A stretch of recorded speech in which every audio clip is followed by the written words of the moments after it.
এই অবস্থা আমরা করিমগঞ্জ বৃষ্টি ফ্লাড সব দিকে আজকে আমরা ছোটো ছোটো বাচ্চা তারা স্কুলে স্কুল যেতে পারেন না। একমাত্র আপনার ড্রেন যে বানানো হয়েছে এই ড্রেনের আপনার লেভেলটা ঠিক না।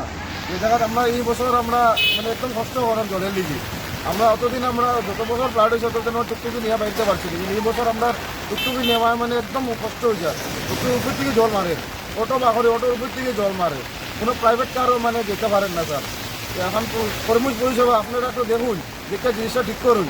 মানে এই এমন হইলে ঠিক করে সবচেয়ে বড় জিনিস হলো আমরা জানি যেহেতু বর্ষার একটা সিজন থাকে, সবসময় এইরকম একটা প্রবলেম হয়।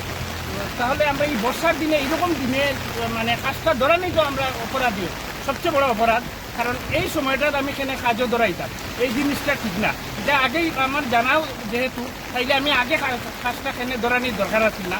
আর যেহেতু এই সরকার সারে কীরকম দুস্তার বিচার তো দরকার নাই। আমরা তো খালি সাধারণত এক নেতাকে মানে কিনা বেচা ওইটাই জানি, নেতা কিনা বেচা আমরা মানে খুব বেশি জানি।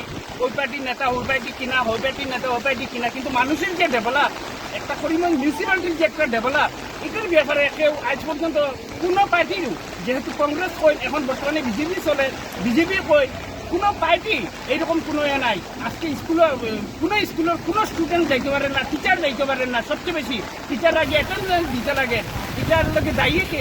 আজকে আমি কই এখন বর্তমানে আমার করিমগঞ্জ মিউনিসিপ্যালিটি বোর্ড, এটা স্টুডেন্ট যাইতে পারে না। সকাল 7:30 থেকে স্কুল করা হয়েছে, আমরা 7টার সময় থেকে বাচ্চা লিয়া ঘর থেকে বেরিয়ে ক্ষমতা নাই। হাফ প্যান্ট লাগাইয়া বাইরেছি, সেও হাফ প্যান্ট সব দিদি আছে। এটার লেগে দায়ী একমাত্র মিউনিসিপ্যালিটি আমি কই। এটা আর কিতা কইতাম, এটা কিছু করার মতো নাই। এটা যেহেতু প্রশাসনের একটু নজরটা হোক, ডিসি সাহেবেরও একটা নজরটা হোক। যেহেতু ডিসি সাহেব শুনছি নতুন চেঞ্জ হয়েছেন, তারও একটু নজর থাকার দরকার।